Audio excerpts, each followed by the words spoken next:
cake spawn lo kang than senang paklang lo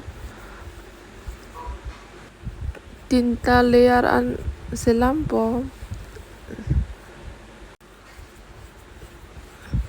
sop ulo yo